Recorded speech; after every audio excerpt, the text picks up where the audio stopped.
Okay, guys, it's 16 and a half minutes past 9. It's time to start.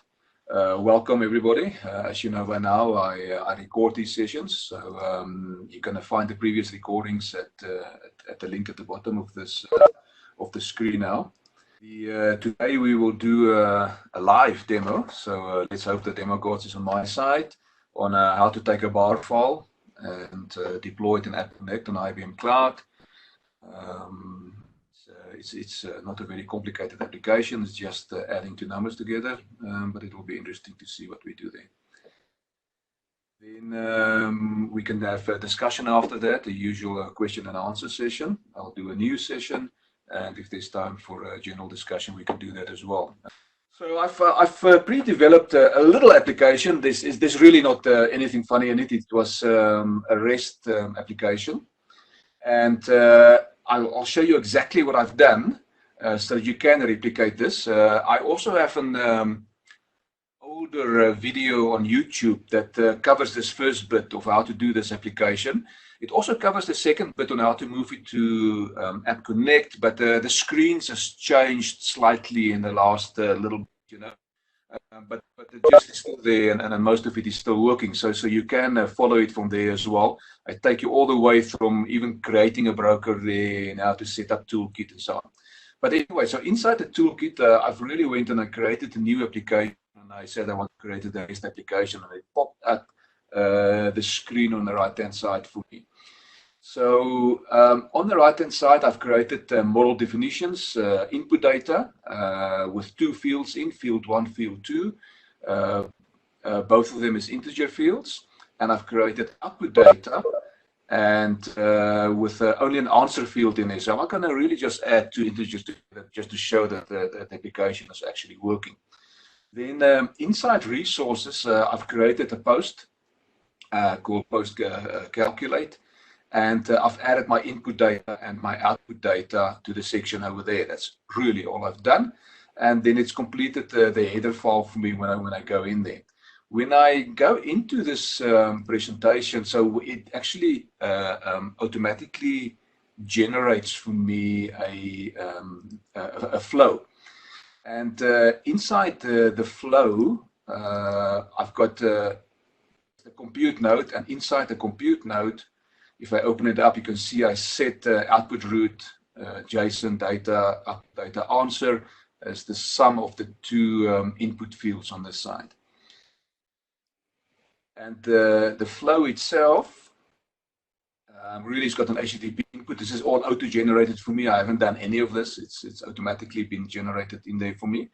And then as a result of this, it's created for me the application set up on the left-hand side. So what I've done on my computer here is I've actually, and sorry, I'm looking to the left, but I've got more than one screen here. So on the left-hand side, I've dragged and dropped this application that is waiting for an input data, and it's just replying the answer back to me.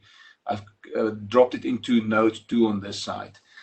Then what I've done is I've went into Postman, and inside Postman I'm going to use Postman to test this. This is one that's to my localhost.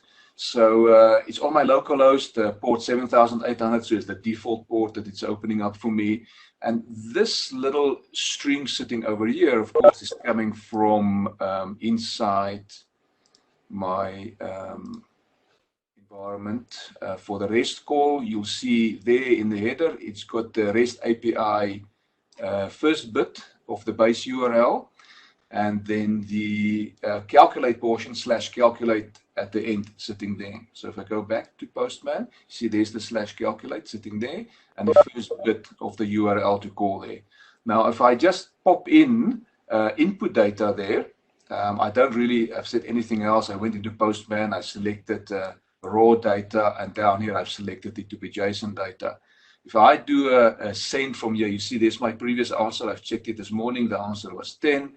If I click on send now, there's answer of 153. Okay. The astute people will know what that means. Anyway, so now I've got a bar file, and I want to take this bar file and I actually want to deploy it inside App Connect on the IBM Cloud. I need to find a browser. I've already just signed into my IBM Cloud, but you can really go to cloud.ibm.com. You can, if you haven't got an ID there, just please sign up for one. You don't have to provide a credit card number or anything like that. And then I went to my dashboard. My dashboard, as you can see, has got a few resources in there already. I clicked on it again, so it's refreshing. Now, App Connect is sitting under the Cloud Foundry services. If you go in there for the first time, there won't be any App Connect services sitting there, and you just need to say, create for me a new one. So yesterday I created a new one, the one in Dallas, sitting over here. If I go into my App Connect environment, it will launch its own from the URL and give me a dashboard. So what I've done, I've already deployed one in there, just for in case my demo is not working. Okay, but let me show you how to grab my bar file and deploy it in here. So when you come up for the first time, this little block here on the left side will not be there. It will just be an empty one. It will tell you that you still need to deploy your first integration. Now, this is, of course, the same dashboard we saw 3 weeks ago in the demos. We were doing just the normal App Connect kind of world. And when we created something new in there, we've set an event-driven flow, or flows from an API in there. This time we go and say we want to import a bar file, as simple as that. So I click on import a bar file, I add the bar file, and for me it goes, this is that bar file that was generated inside my toolkit. I open that bar file and it will start to link it in there. It asks me how many replicas do I want to run, the size of the container, and it tells me this will use 0.125 VPCs. I import the bar. Let's see. It usually doesn't take too long to do. There it goes. It's preparing it. When it's deployed, it comes up in a stop state. I click on the little 3 button and I say start it for me.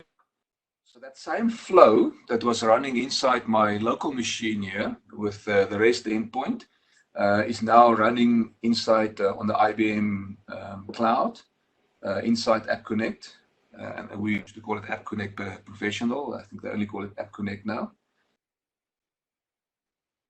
There you go. It's running. Okay. So it's the live one now. To see where's my endpoint, I click on my little block over here, and it gives me some information about this REST call that's available out now there.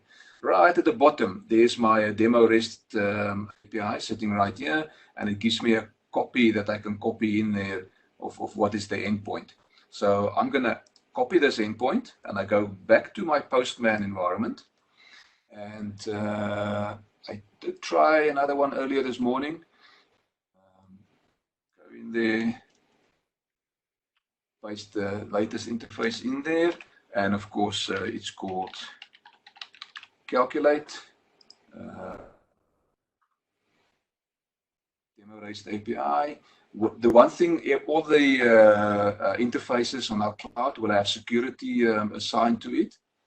So when I go in here, I can see my username is IIB. I know it looks like it's grayed out, but I can copy that.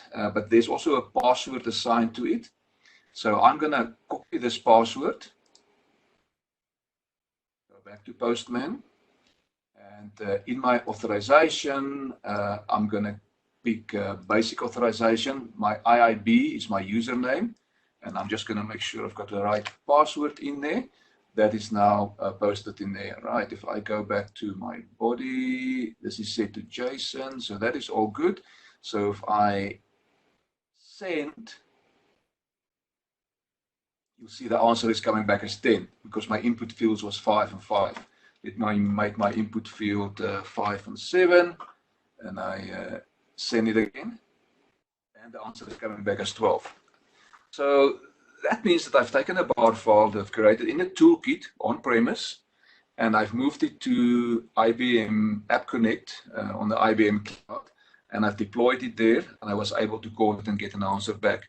And by the way, all of this is part of the free versions of the tooling that's out there, the toolkit, as well as the App Connect on the IBM Cloud. You're more than welcome to go and try and play them. Just a little bit more information. If I go back into the world over here, there's also a Show API Explorer inside built into the toolkit.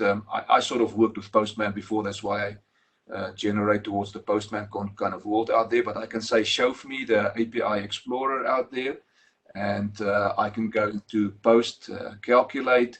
It'll give me an example in here that is getting from the JSON, and there will be a way for me to try it. I can click on try it. Inside my body, I can go and type that my text in there. I'm just going to copy it from here. So this is now the version on it's giving here, and I can send it. Hey, there's a authorization that is not happening here. So inside my authorization, there's my username, IIB. And my password, of course, is now in the previous screen. If I can still grab it from Postman. Authorization.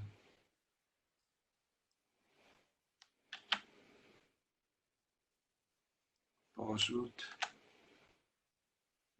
I don't know if that is the right one it's posting in there. Let me see. No, it's not. So I'm going to have to go back out of this. There's my password. Grab the real password. Let's try again. Username, IIB, password. Paste it in there. My body, I can go and grab from here. That's the output data.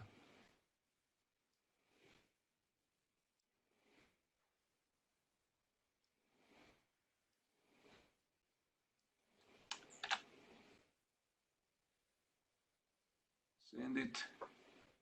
And this time the demo course is on my side. I've got the user ID and password in there, the data sitting there, and I'm getting an answer back. There's also, as you can say, overview environments that you can have a look at. You know, it shows you the S endpoint, one kind of call it's doing. You can download the Open API document if you want to, and some definitions sitting in there. You can regenerate credentials if you need to. And what's also interesting is that if you go back to the dashboard, in here there's a little bit more information. I can say start a user trace. I can start my user trace, and then when I do that call again, it will generate a user trace for me. Let me just send it in there once more. Sending a request, go back, X, dashboard, go back in here, stop the user trace. Should be able to download the user trace. Open with Windows Explorer. It's going to show me file, and there you can see a sample of the user trace that is coming back from the environment. So it's a reasonable development environment. You can track some errors and so on. Okay, that is the end of the demo. Any questions around the demo? Hi, Francis McGinran here. I'm fine. I'm not sure this is a question about the demo. Regards to like you're deploying it into a container. Like from a DevOps perspective, how will that happen? Is that if it's not later the demo, we can answer it later on. If we need to automate the deployment into the cloud as a container. So this is IBM managed cloud.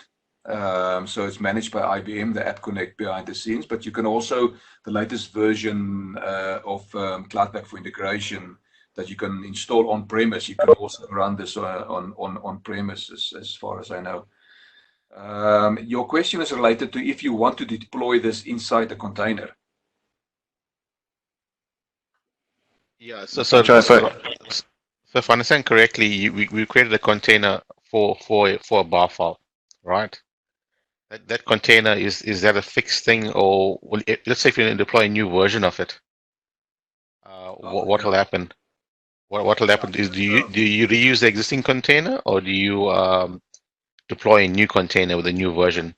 Basically, do you version the container at the container level, or do you version at the bar file level? I would actually version it at the API level. So what I plan to do is, because this is now raw. In other words, I'm doing a raw call directly to what is sitting here. And in my opinion, you should rather add an API behind it. So I haven't done the API for this demo, so maybe I can add it for a next one. But then you can do the on the API layer. So you would deploy it in a new container, but let your API point to the new one. Okay, so you can have multiple containers running at the same time, like one container running version 1 and the other container running version 2. Exactly. So what I've actually see, Yeah. what you see on my screen right now is exactly the same one that I actually pre-prepared. So there's definitely two versions running here, but yes, it's got two endpoints out there, and I need to, if I want to use both of them, I need to go into my API Connect and set it up to the right direction. Otherwise, I need to communicate the endpoint in some way to whoever wants to use it. Yeah. Any other questions? Who's gonna try this out? Because this is really very simple. If you don't have access to a bar file, pop me a message and I'll email you this bar file that I've used here. As you can see, it's a very simple bar file. You can then just use my bar file to import it into the App Connect environment. Or if you've got access to a toolkit or you're willing to install it, you can go and create your own bar files out there. So, Francois, another question for me, again, yeah. So this is ACE, right? So we're running version 10. So there's nothing stopping me from migrating the bar file to ACE, the ACE toolkit, or the actual project, sorry, and then actually rebuilding the bar file and importing that into here, right? As a Yeah, container. stop even doing you that. In fact, as far as I know, you can still import version 10 bar files in here as well. In fact, my previous demo, that was what I've used, sometime last year. It was actually a version 10 bar file. But yeah, you can mix and match them as far as I know, or you can open the toolkit in version 11. As you see, my toolkit was version 11 Fixpack 5. And I actually imported the code from an old version 10 flow, and it is working okay. Yeah. Oh, so you actually run version 10 in here as well. Yeah, I've Version done it 10 bar last time. file. I haven't tested it this time, but I can definitely test it for you.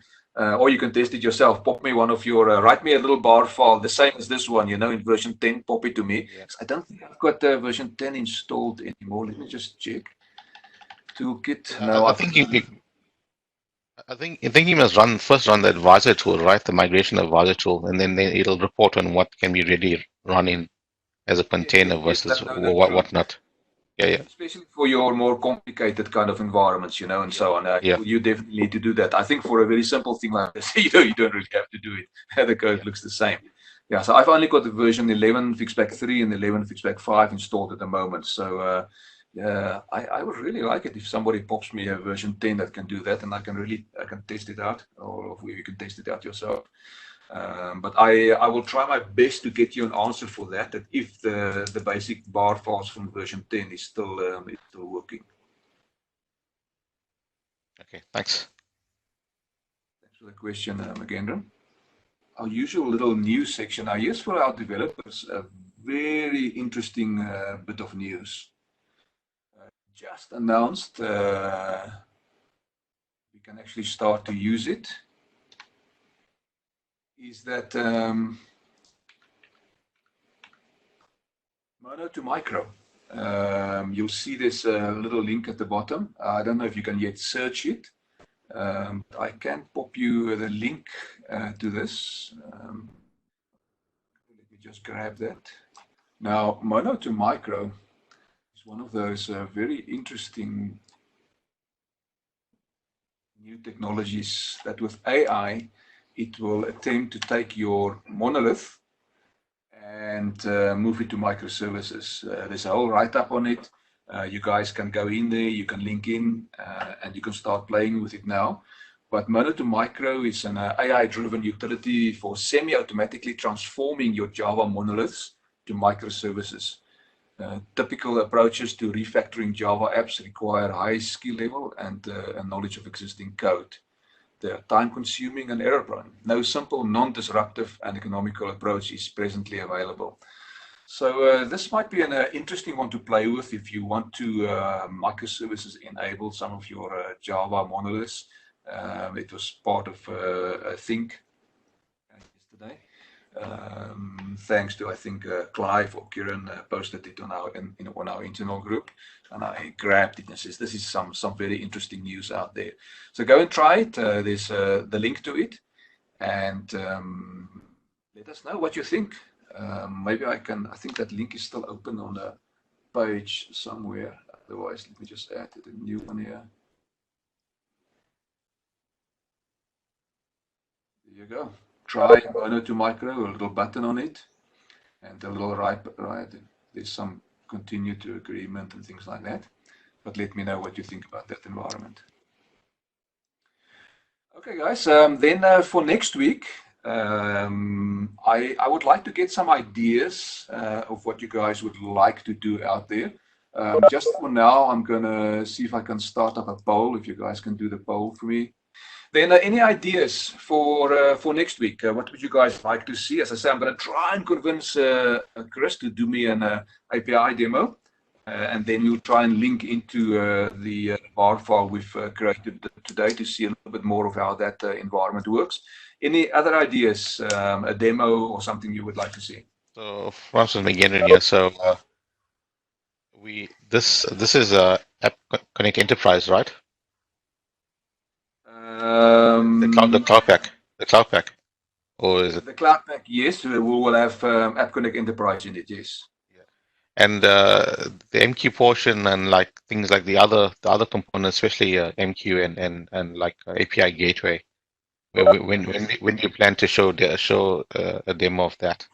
That's a good idea. So would you like a demo on from inside here in App Connect a link to MQ, for instance? Yeah. Like for example, let's say you got the API there, right? That you've exposed now, and then you expose it on the API gateway, and maybe that API extended to actually connect to MQ, and maybe send something and receive something, and then send it back to the API gateway. 100%, we can do that. So that's a good idea.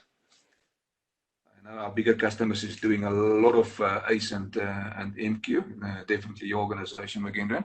Any other good idea? Hi, Francois. It's Monges here. How's it? I know, yes, you know better yourself. Good. Are you considering doing the OpenShift stuff as well? Yes, we can definitely do some OpenShift stuff. Are you talking about like basic OpenShift, or just to say, let's look at the Cloud Pack for integration inside OpenShift and show you how to create the queue manager and a broker and so on? Yes, that one, yeah. That one, okay. Cloud Packs, yeah, yes. Inside the OpenShift, yeah. 100%. So our biggest issue in this area is to actually get access to an OpenShift environment. I know it sounds absolutely crazy out there, but that is the issue.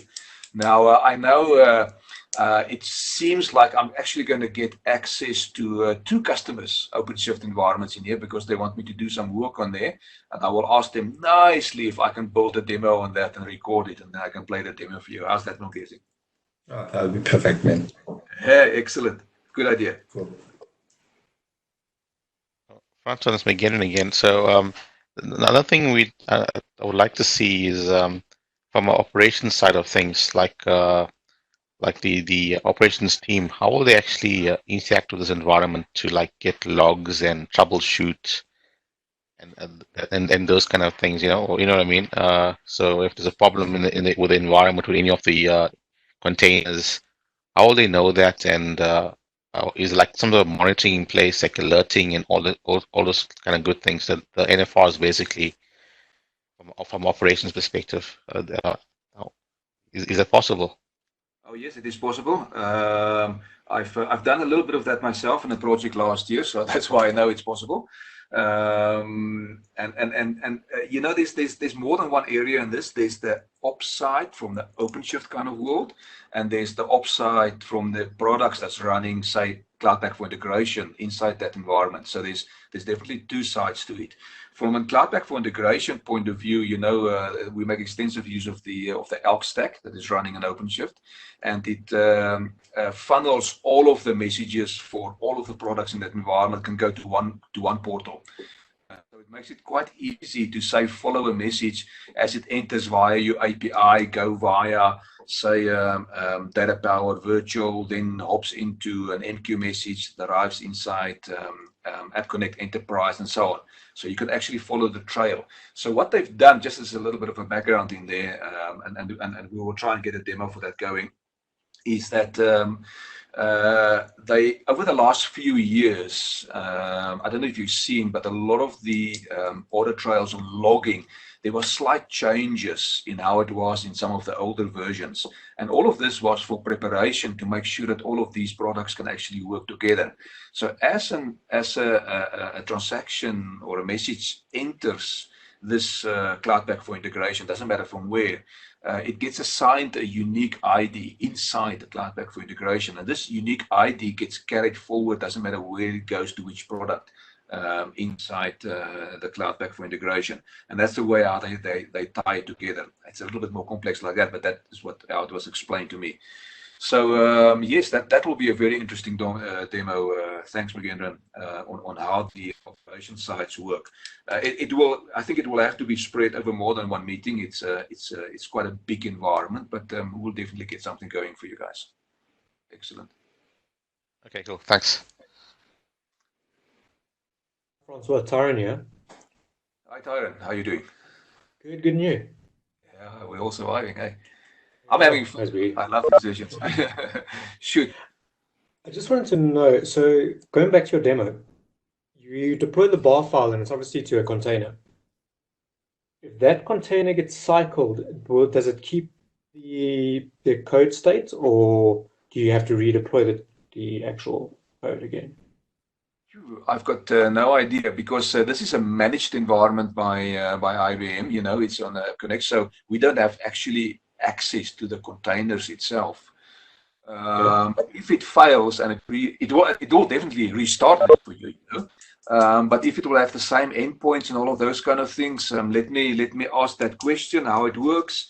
And I know what I do is, so if you don't know, I record these sessions, and then I sort of edit the recording, and I will definitely make sure that I get the answer in the recording. Otherwise, I will try and communicate it in a different way.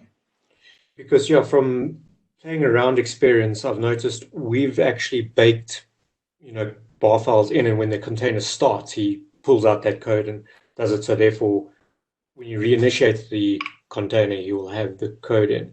I'm just wondering, if you create a container without the code baked in, as you said, what will happen then? Okay. Good question, Tyron. Let me, as I say, I don't know the answer. Let me get back to you. Yes. One thing to be frustrated. So the container this is another question on the container side. When configuring the container, the bar file, like introducing new, adding additional instances and so on, does that happen on the toolkit side, or does it happen? Because normally on the integration server, you can go and click on a flow and say and apply attach a policy to it. Yeah. So in this environment, when I said new and I say import a bar file, you see there was the number of replicas that it asked me, and I think this is where on this side. So you can't do it at a flow level. For example, if the bar file contains multiple flows, and you say this flow is attached a policy of 4 additional instances versus the other one, it only has 2. You can't do it at that granular level anymore. I don't know. I'm going to have to check for you. And I can check it right after this meeting. Hi, Tyron. Yes. I think I'm trying to remember now. I think your policies is what actually affects. It might help with Magendan's question. It's the policies that affect the flow instances. And you deploy your policies in a bar file like you currently, don't you? ACE, you can deploy a policy as well like a flow. But policies only, it defines your endpoints for you, or some other things out there. It also defines your WLMs, your workload managements. Yeah. So you can specify policies at the bar file level as workload manager. But the thing is, from a decoupled perspective, you can also define it in the actual the web GUI. You know the web GUI, the version 10. You can define and attach reuse policies across multiple different flows, the same one. ACE takes that to another level. Okay. Your WLM on your GUI of your 10 actually becomes like a policy on a deployment. So you have a policy for like an MQ as well now with ACE. Okay, I see. So it takes it to another level. Yeah. Very interesting, Tyrone. And Tyrone, do you know whether the problem regards to when you do a new deployment and it like actually loses its configuration in regards to instances, is that being resolved in The way I understand that is he actually doesn't lose his instances. Francois must correct me if I'm wrong here.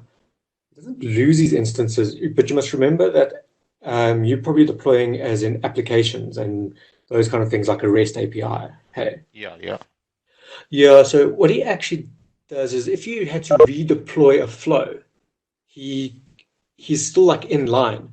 Whereas an application, by the looks of it, it's kind of like a replacement. So he takes away the old application and puts a new application there. That's correct, yes. That's the way I foresee it. So I don't know about that, if that's a PMR or anything. Francois? I don't know.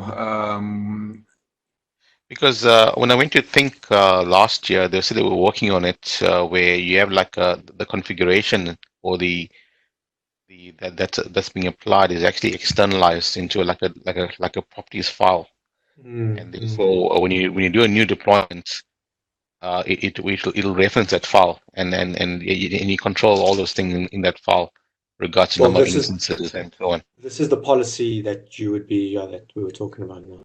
Okay, I see. Right.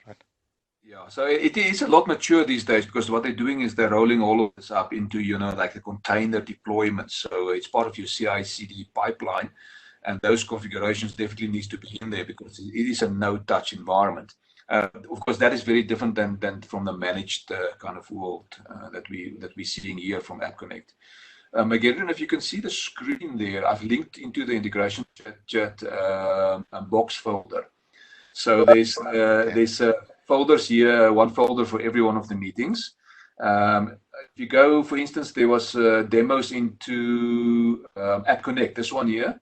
If I go in there, there's 2 links to 2 demos I've done in the past in here, but there's also a link to a demo set from Andy Garrett. I don't know if you remember Andy. But he's one of our guys in the lab, and I think inside this demo, this is mine is quite short. It's like 10 minutes and 10 minutes, or 12 minutes. These 2 demos here, but this one is a 45-minute demo, but it actually tackles 5 different environments out there.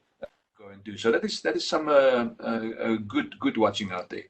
So pop into that site, and you can download it from there. And the other meetings, there's.